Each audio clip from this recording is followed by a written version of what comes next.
estamos aqui ao vivo para a estreia do nosso programa Os Meus, os Seus e os Nossos Direitos.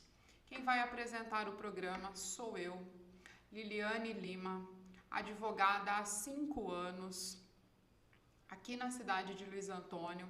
Estou muito honrada com o convite, o reconhecimento do pessoal da TV para apresentar esse programa, que já é uma realidade no meu Instagram, onde eu falo todas as quintas-feiras para os meus clientes, para os meus seguidores, sobre o que é os meus, os nossos, os meus, os seus e os nossos direitos. E agora nós vamos ter um quadro aqui, às terças e quintas-feiras, às 10 horas da manhã. E para isso, vou ter sempre um convidado e, claro, aqui hoje nós temos a doutora Laís Naves Saltarelli, que vai me acompanhar para a gente poder falar, bater um papo com vocês, explicar aí para vocês alguns pontos, algumas datas, né, que agosto merece ser lembrado. Mas também gostaria, primeiramente, de agradecer aí o público que a gente já vem convidando, né, doutora? Sim. E, Marcion,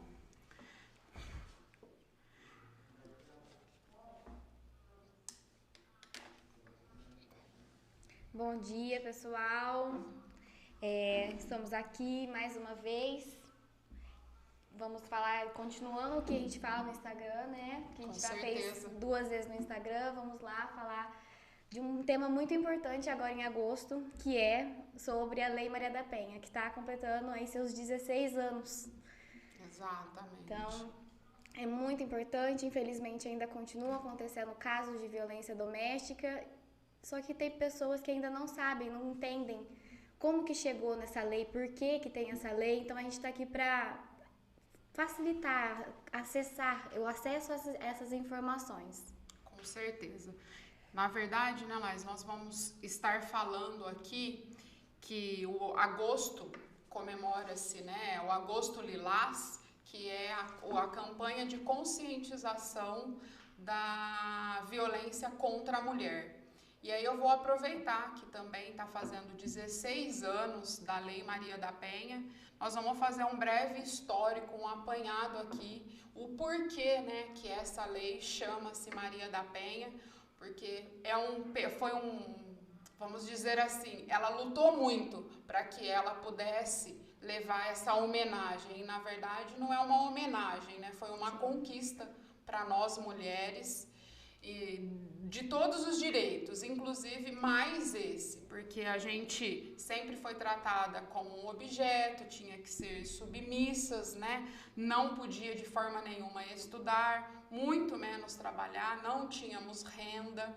Então, assim, a gente vem conquistando a cada dia um espaço maior e um reconhecimento disso. E ela precisou lutar muito. Apesar de ter sido só em 2006, né, mas a história dela começa bem antes de 2006. Foi uma luta muito árdua, porque nós mulheres aqui não tínhamos direito nem de voto, né? Só em 1932 que a gente conseguiu essa situação. Então a gente vê que não é fácil. Ser mulher não é fácil, nunca foi e não será. Mas se a gente conscientizar a sociedade, mudar um pedacinho entre nós aqui, né? Eu sei que nós tivemos alguns avanços aí, doutora. Foi em 1985 que foi criada a primeira comissão, é isso? Em 85 criou o primeiro Conselho Nacional dos Direitos da Mulher. Foi uma conquista muito grande, igual o direito de voto da mulher também, que foi em 1932. Então são coisas que a gente está lutando ainda. A luta não acabou ainda, mesmo com essas conquistas, não acabou a nossa luta, é uma luta diária. Sim. A doutora falou, nós mulheres foram submissas, mas infelizmente ainda tem muita mulher submissa que infelizmente é proibida de estudar, é proibida de sair de casa. Com certeza, então, né? A luta continua e está cada vez... Exatamente. Pior. E aí, só em 7 de agosto, né, de 2006, que foi sancionada pelo presidente Luiz Inácio Lula da Silva a Lei 11.340, que é conhecida como a Lei Maria da Penha. Sim. Mas e aí, será que vocês que estão aqui nos assistindo sabem o porquê desse nome, né? Como ela conseguiu essa vitória, além de conseguir essa lei, ainda que a lei levasse o nome dela. Então eu vou pedir para a doutora Laís falar um pouquinho aí do histórico de quem foi a Maria da Penha, com quem ela era casada, qual era a formação dela, né, doutora? Porque quando a gente fala de violência doméstica, também tem ainda um pré-conceito, porque as pessoas acham que são só as classes baixas que sofrem com esse tipo de situação, que são menosprezadas, que são oprimidas, mas a realidade não é bem essa, né, doutora? Infelizmente, não. Não, infelizmente para qualquer tipo de violência, né, doutora? Mas vamos falar da Maria da Penha, que é essa mulher que foi guerreira, que lutou com todas as garras que ela teve. A Maria da Penha é uma mulher cearense, farmacêutica, que foi casada com um colombiano. No início, assim, quando ela era jovem, ela estava ainda estudando, estava na faculdade, conheceu ele e se casou. Juntou, né? Não chegou a nem casar no papel, teve a primeira filha. Depois que eles se casaram no papel, reconheceu ele como brasileiro, fez toda essa naturalização dele aqui no Brasil, ele começou a ficar um pouco agressivo com ela. Antes disse que era todo cuidadoso, era todo amoroso, né? Sabe? Mas ele não tinha a nacionalidade brasileira, e era né? aquele ciclo de lua de mel mesmo, tá se conhecendo, ainda não mostrou realmente quem ele era. Então, normalmente, começa assim a violência. O namoro não começa violento, porque senão nem entraria no relacionamento, não estaria ali com ele. Começa no amor, carinho, presente, uma pessoa atenciosa. Normalmente o agressor não se mostra agressor, muito menos para a mulher nem para a sociedade. Depois que eles se casaram, que eles se juntaram e ele casou. E aí ele fez depois do casamento, ele fez a primeira tentativa também de... Ele conseguiu dela uma procuração, né? Ele tentou, na verdade. Houve essa tentativa. Houve a tentativa para que ele pudesse administrar todos os bens dela, agir em nome dela, na verdade. Esse era o intuito dele. Mas ele não conseguiu essa procuração. Ainda bem. Ainda bem. E aí ele fez a primeira tentativa de homicídio. Na época. Ele atirou nela um tiro só, enquanto ela estava dormindo. Ela não viu nem a possibilidade dela se defender, ela estava dormindo. E depois ela foi para o hospital, ela ficou paraplégica. Ele criou toda uma história, né? Isso, ele criou que foi um assalto à mão armada, que ele na verdade tentou defender ela. E naquela época, a palavra do homem, o marido chega com a mulher lá, eles acreditaram. Inclusive, ele insistiu para que não houvesse investigação, porque ele não queria que a pessoa voltasse. Deu um monte de desculpa e realmente não teve as investigações que deveriam, né? Exatamente. Então, ela ficou lá no hospital se recuperando, fazendo tratamento, porque ela quase morreu, cirurgia, tratamento, se adaptando a essa nova vida, essa nova realidade, que é ficar paraplégica. Com certeza, né? Quando ela voltou, ele voltou com as mesmas violências, além de deixar ela durante 15 dias em cárcere privado. Ela não podia fazer nada.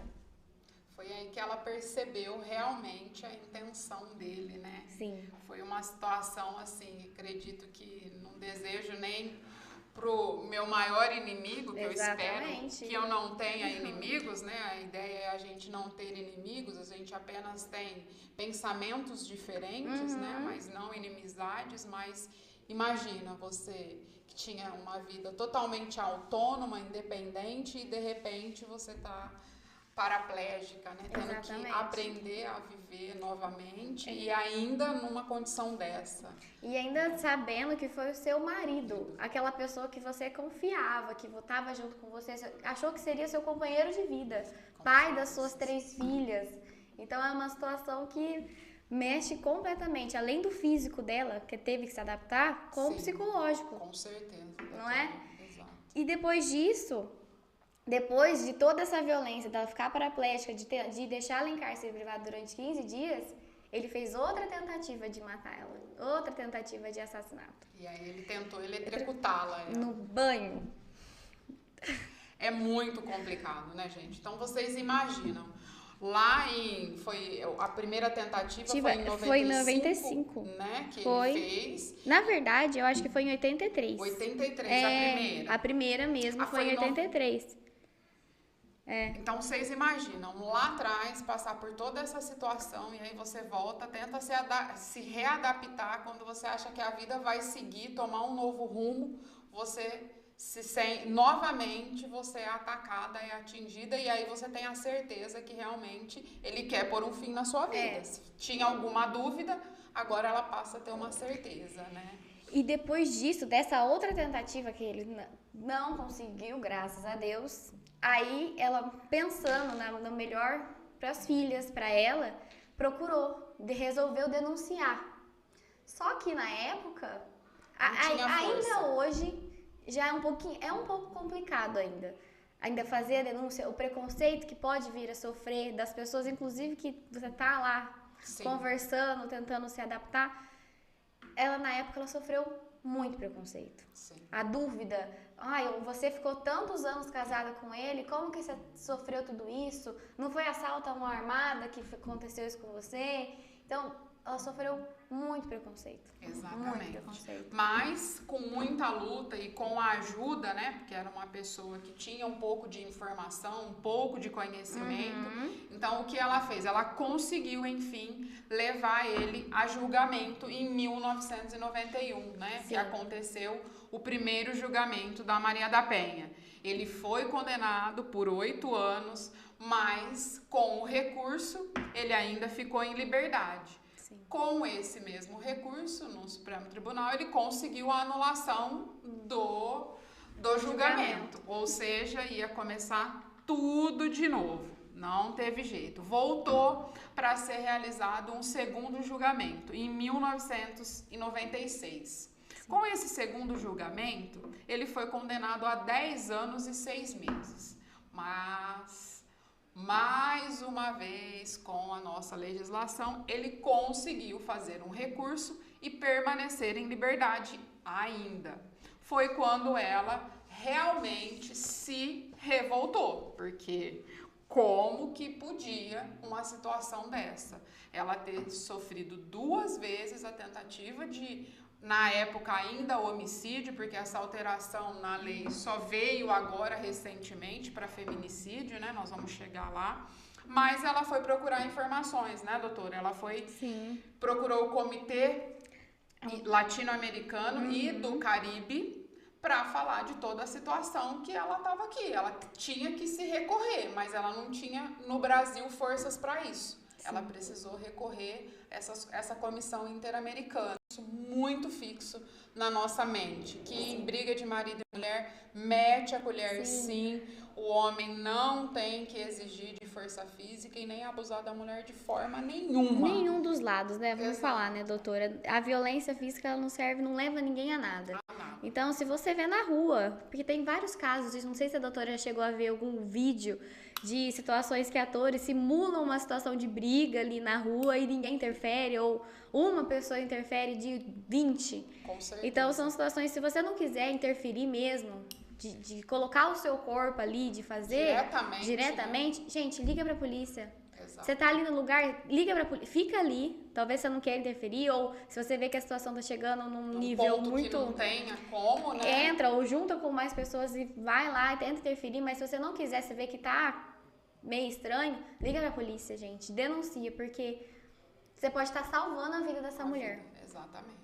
E não só a violência contra a mulher, viu? Tenta interferir também. Tem os idosos, né? E o próprio, vamos falar, tem algumas mulheres que são um pouco violentas com os homens também. Exatamente. Não vamos excluir os homens. Não, também existem homens nenhuma, que são né? vítimas de violência que acontece dentro de casa. Então, se você vê, interfira também. Meta a colher, sim, porque não dá pra ser testemunha de um ato de violência assim e ficar calado. Exatamente, né, doutora? Então, assim, é uma situação. E aí eu queria falar para vocês também, aproveitar a doutora aqui, para a gente debater uma situação em que a gente busca muito e fala, né, de igualdade.